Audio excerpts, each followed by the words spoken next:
Again, these individuals did not study. Within a second platoon, we had an individual who was in charge of one of the female bays. She was in charge of Charlie Bay, and I know in one instance she assisted me in playing Tetris with about 100 different wall lockers, and we accomplished amongst us this evening.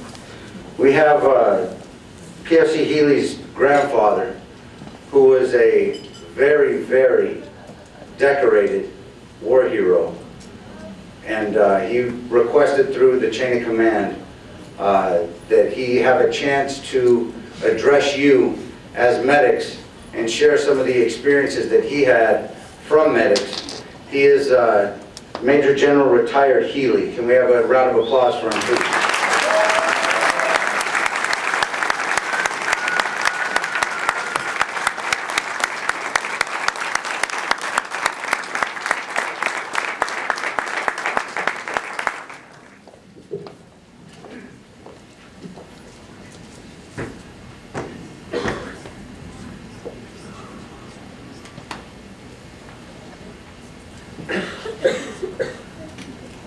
First, let me say that I'm tremendously honored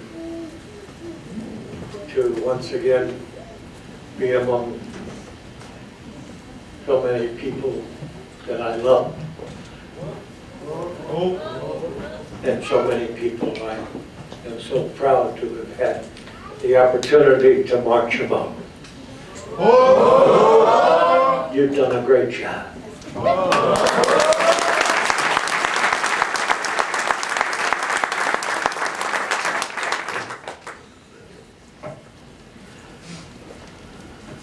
Colonel Hastings,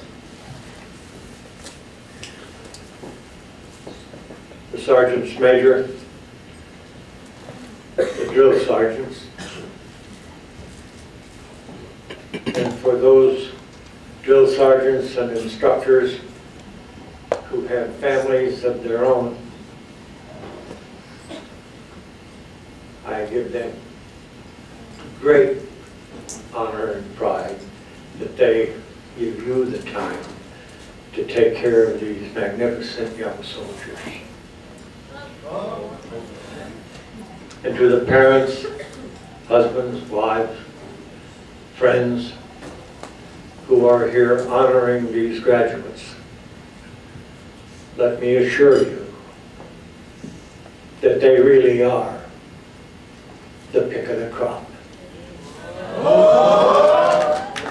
They're the best the Army can find to do what is probably one of the most difficult jobs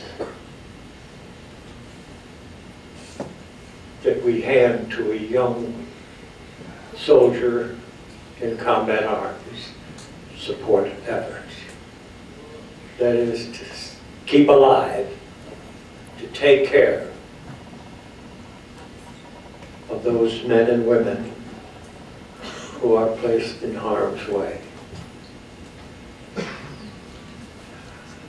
I got some very careful guidance before I was allowed to leave the table I was privileged to sit at. She gives a lot of guidance.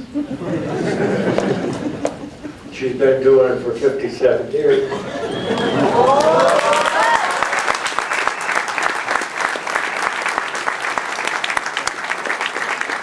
Told me when they call you, I hope they don't go through a long spiel on where you've been and what you've done. I said, I don't think they're going to do that, because I asked the company commander, please don't blow that horn too loud, Captain. My wife doesn't like the noise. And as I left the table, she said, you know what to do.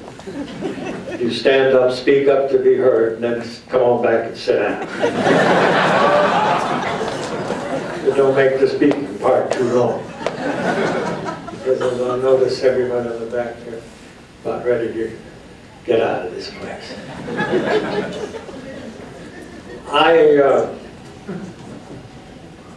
I really do congratulate these young graduates of this wonderful institution. To people just like you, I owe my life. Twice. And I never forget them.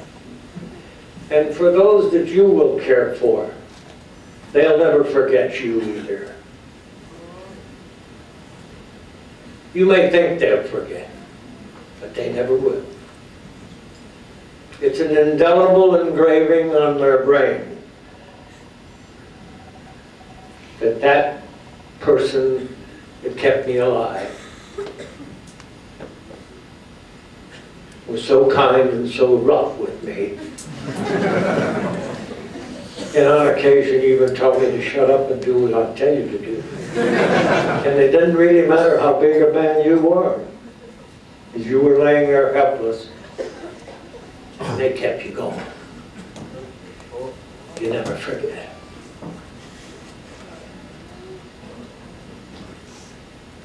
Sergeant Goldsby pulled little slivers out of me. A sergeant by the name of Al Coop, who at the time was a conscientious objector. And after I got to the first line of foxholes and trenches, why somebody threw a grenade at me and knocked me down. Then he decided he'd get out of the hole and finish it off. And he stuck a bayonet. I was just waiting for the round to go off, but he couldn't get his feet. The rifle was bigger than he was, and he had me pinned to the ground. And that conscientious objector picked up the broken carbine that flew out of my hands and went in and did the business and came up and got me, brought me back, pulled me back down the hill. He was no longer a conscientious objector. He took care of business from then on. It's a tough job you've got to face now. But like I say, those you care for will be forever grateful. You hear a lot of stuff nowadays about what people think of this defense of America that our nation is engaged in. And don't you think for one moment that that is not exactly what it is. I'll paraphrase an old statement that I heard a long, long time ago, written by an English philosopher by the name of John Stuart Mill, when he said that war is an ugly thing, but not the ugliest of things. Far worse is the poor, pathetic, sad individual who thinks that there's nothing worth fighting for.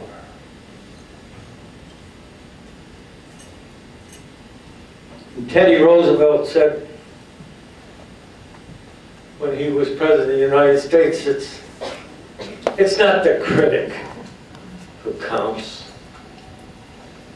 It's not he who thinks that the man that's doing the job could have done it better or done it in a different way.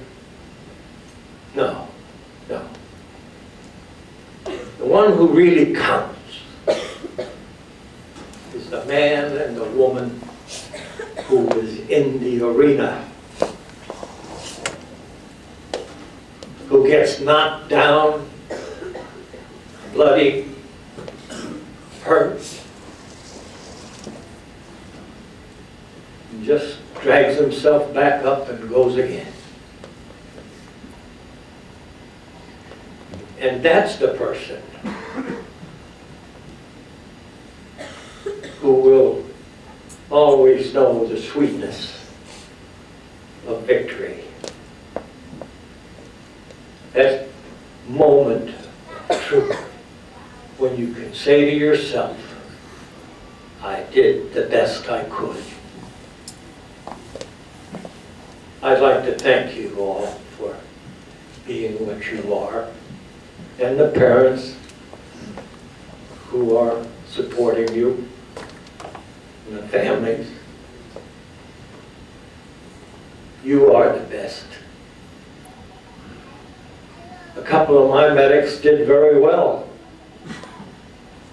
One of them was an A-team sergeant medic up in the northern part of South Vietnam. His name was Richie Carmona. He was a kid that grew up in Spanish Harlem. And when he asked what he thought, I thought he should do, I said, get to school, Rich. You got a lot to offer. And he did. Trained SWAT teams up in Arizona someplace, did all kinds of stuff. Worked his way through college, went to medical school, became the Surgeon General of the United States.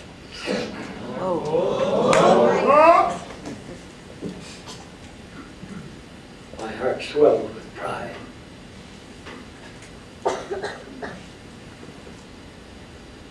And another little kid,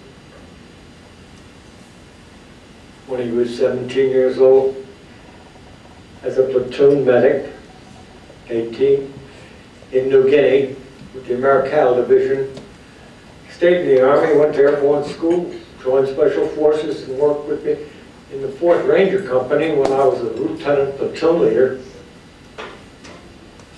He was a great inspiration to me, and he said, Lieutenant, you know I know an awful lot of stuff, and you forgive me if I mess up this way he used to talk, but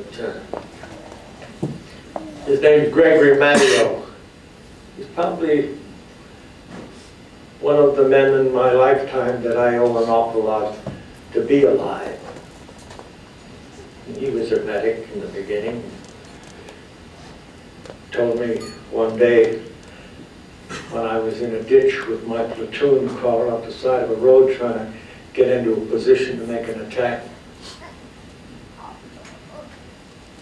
He came down the road standing behind a moving tank with binoculars looking out in the distance. He had a lot more experience than I did. But he looked down at me and he said, Lieutenant, you ain't never going to be a general laying down in that ditch.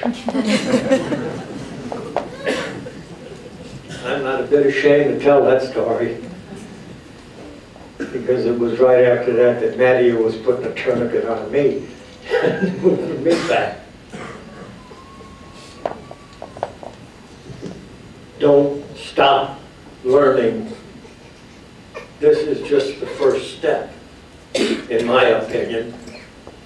Keep reading the Merck manual every chance you get, and keep studying, and listen to the wonderful surgeons and physicians that this Army has been lucky enough to have to keep you rolling. Let them teach you how to really do your profession, and you are a real professional. God bless you, and good luck.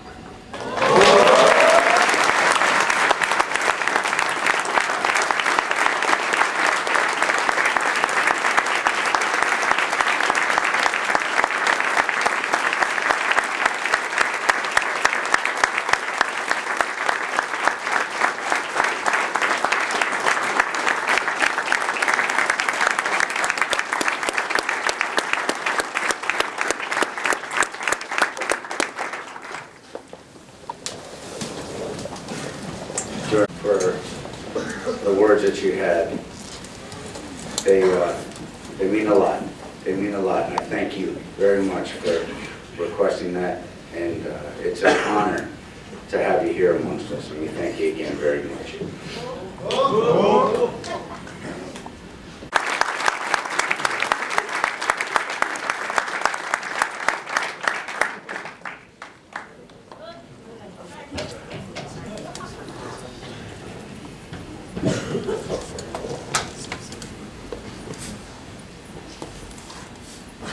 I might need a box. There we go. There you go.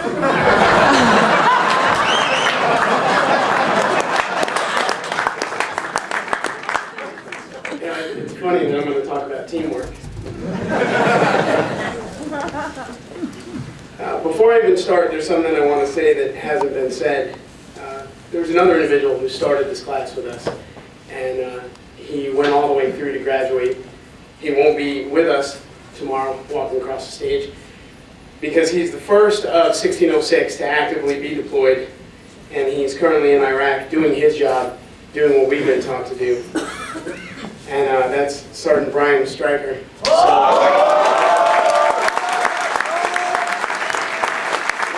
he is, God bless.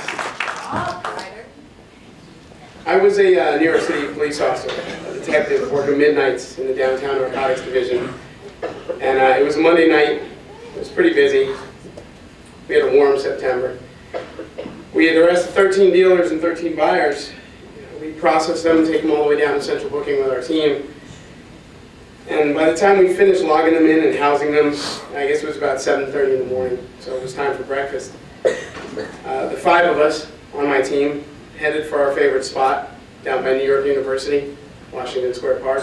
It's a little cafe there, right in the heart of Greenwich Village, and they had these buckwheat banana pancakes that I didn't care for, but my boss liked them, so I ate them. We sat down about 7:45, and we were probably deep into the meal by about 8. About 8:15 in the morning, our radio sounded with these 3 long tones.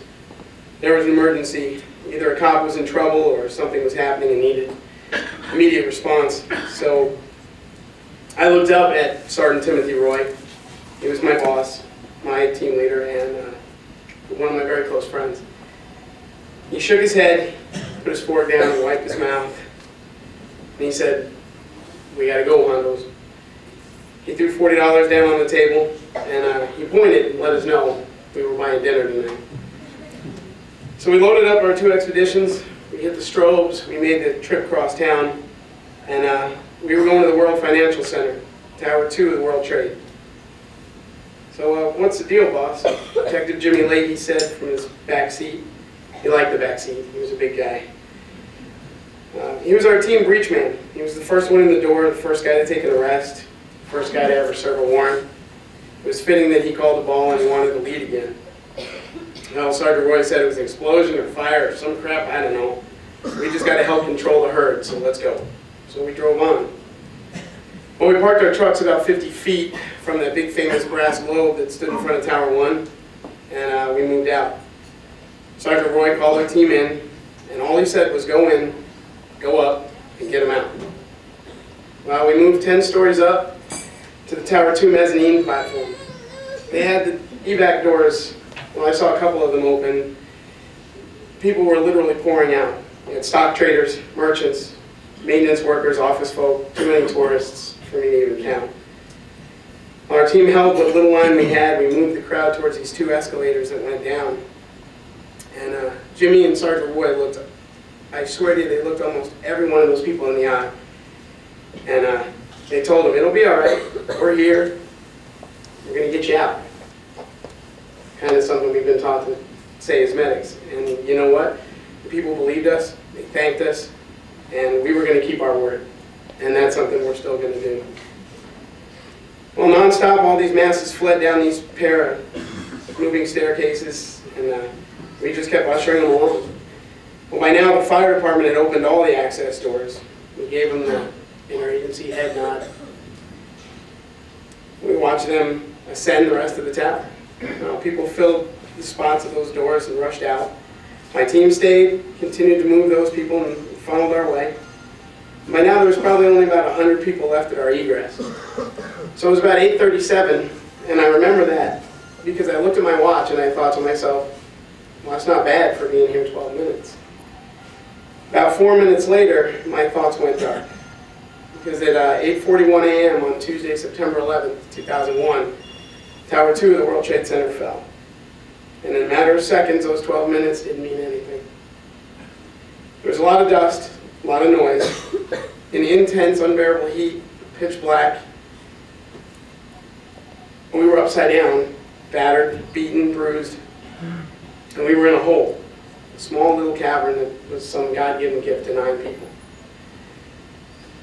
I remember being real thick and I couldn't breathe, and I know that in some sort of terror I called out for my partner Goose, and there was no sound coming out of my mouth. There was burning and roaring, sounds of crushing stone. I don't know how long it was a few moments later we finally found each other and managed to find the other 7 people whose lives were spared with ours. And we gathered our wits together, tried to keep composure, and did what we were trained to do. Take the lead and make everything better. It's easier said than done. Well, myself, my partner, 2 Otis elevator mechanics, 4 investment brokers from Bear Stearns, and a waitress from one of the cafes. That was our team. That was our new team.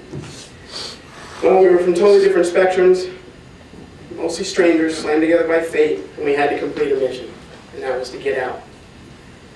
Well, Goose and I cracked our mag lights. We tried to brace our little pocket, and I remember barking out some sort of get under that ledge order, hanging upside down. And I watched as all these people grouped together and tried to follow in suit. Goose got them composed. We listened to find which way was up, because we needed to find topside first.